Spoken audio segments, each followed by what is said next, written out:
Hi again, everyone. I'm Ollie Matthews. This is the Narcissistic Resistance, and this resistance video is sponsored by contribution from Anonymous. And here's her story. I'm writing to you because I'm hoping for some insight. I'm living with a debilitating amount of anger in my everyday life. I think part of that stems from not knowing what feelings I have are real and what aren't. I don't have a lot of memories from my childhood. One of the few I remember is when I was in middle school and my mother told me how she got me to stop crying as a small child. If I was crying, she would make a frown or point to herself and say ugly, and then smile and point to herself and say pretty. I would then stop crying and smile because I didn't want to be ugly. Kids at school would bully me and call me fat and ugly. When I told her about it, she would one-up me with her stories, and then I would hear about how she was the prom queen and the winter queen, or some dumb shit which made me feel inferior. I would tell her I wanted thinner legs, and she would tell me I needed to work on my stomach first. I was constantly called the spoiled brat. My father was a Vietnam vet who had issues with flashbacks, drinking, and depression. He was extremely short-tempered and would hurt me physically on occasion. Kicks, slaps. His friend would drop him off drunk. Sometimes he would be laying face down on the basement floor. My mother would let me stand there and watch as he yelled at me to go back to bed. They yelled at each other every day. Wait a minute, I'm sorry. They yelled at each other every day. My mother would tell me to go upstairs so they could argue. I could hear everything as I was an only child and was sitting up there alone in silence, waiting for it to be over. I also remember her loading me and our two small dogs into the car, telling my father we were leaving him, then driving around while she cried and complained. We then would just go back home. They eventually divorced when I was about 11. They hated each other, and I was alienated from both of them. I feel like I've never had any real attachment to either of them. My mother started dating, and my father's drinking and Valium taking got worse. He was jealous and would call me to ask whose car was in our driveway, etc. My mother would date various men and make me be dressed and sitting there waiting to meet them. I would sit there with whoever as she got ready, putting on her gross makeup. She would then be upset with them and tell me her issues, which disgusted me. She eventually ended up dating this gross man who she let sleep in his tighty-whities on our couch bed. I loathed him the moment I met him. She eventually married him. We moved across town to a condo complex. I was yanked out of school at the end of my sophomore year and put in a new school. My mother was his third wife. I found out that the complex was also home to his wife number 2. Oh, that's not uncomfortable. Ugh. But your mother needed her dick and attention, didn't she? When I asked my mom why we moved to where his ex-wife lived, her response was, because she can't tell me where to live. I was disgusted. Wow. Wow. Why would you want to live somewhere just to shove it in her face? This is women, man. This is when I say, like, when they talk about a war on women, this is the type of shit women do to other women. It's this destroy you mentality.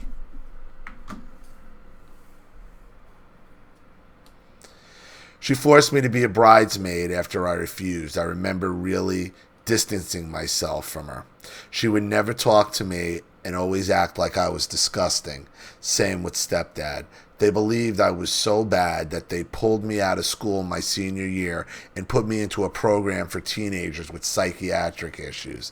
I lasted maybe 2 weeks before they called my mom and stepdad in for a meeting to tell them I didn't belong there. This was a place for children that were criminals.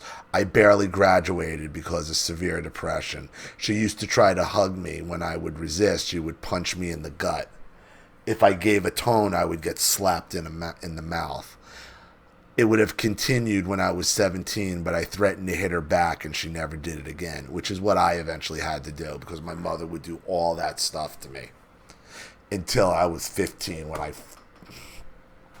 the first time was, and I think I told this. She hit me in the car, right, in the back of that Ford Tempo, and she had the seat rest. I remember she had the seat rest up, and I was in the back seat, and she gave me one of her flying backhands, and I reached through because the headrest had the headrest with the two sticks instead of one solid.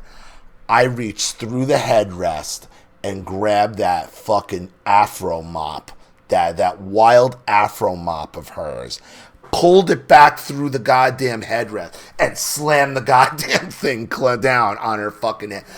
Boom! And she was like screaming. She jammed the brakes. I jumped out of the car. And I took off and she got there. My father was there and he was like acting like he was going to come at me. And he's like, if you ever do that to my wife again, I'm like, your wife? Like, don't try to make it, guy. Like, don't try to make it now like you give a shit about this woman as I see you call her a fucking fat cunt everywhere. So, like, that was where I finally got physical back with my mother, and it stopped. And we all have to get those moments. If they could have put me in a facility like that, they would have. They tried. My mother would try to make me go to summer school every summer, and they would tell her you didn't fail anything. You don't have to go to summer school.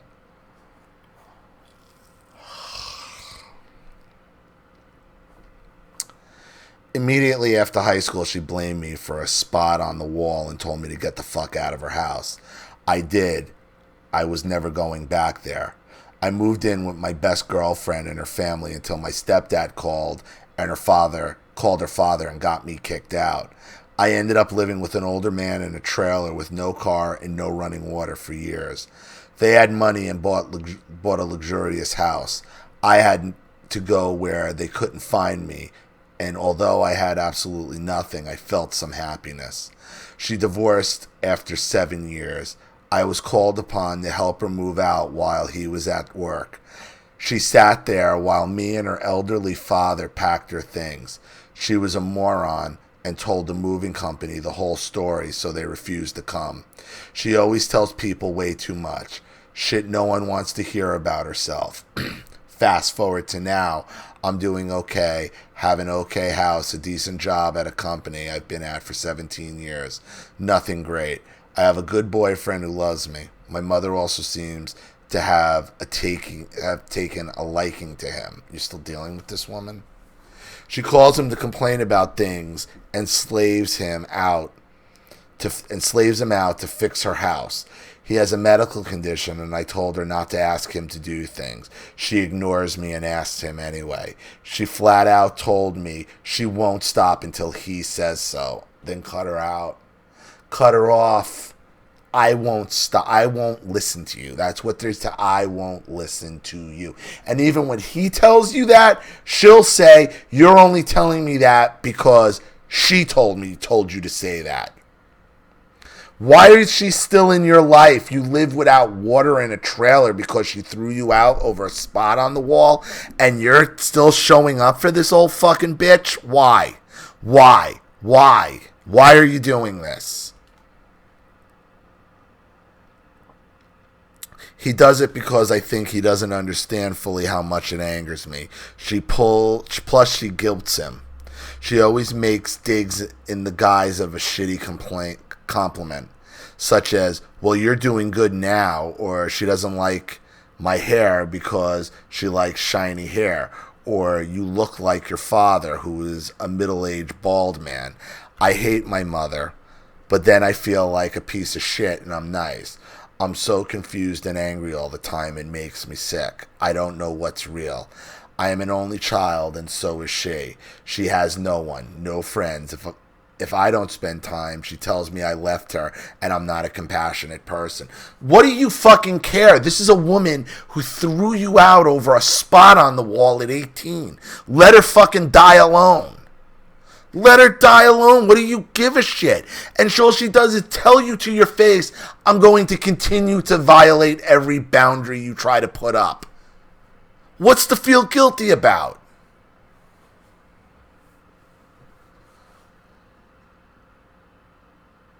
If she wants me to do something and I don't, she manipulates me and makes me beg to do it. I hate myself. She's all alone. I'm all there is. I can only make myself see her once a week at most. She always tells me how alone she is. I've wasted so much of my life feeling bad.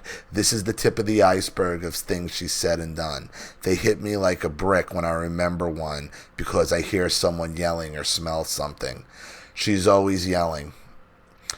I still flinch when I hear a noise and think she's screaming my name because I left a drop of water on the sink or some other transgression. I love your channel and I hope to send more donations with more stories if you're up to it. Thanks so much, Ali. I'll send another donation now. Please keep me anonymous. Thank you. Nothing's going to change for you until you kick this bitch out of your life. Nothing. She's telling you. She's telling you. I'm going to violate your boundaries. You owe her nothing. You owe her nothing. This is a woman who threw you out at 18, had her step-husband call the family you were living with to have you thrown out to the point where you were living in a trailer with no water for years with an older man. Fuck this bitch.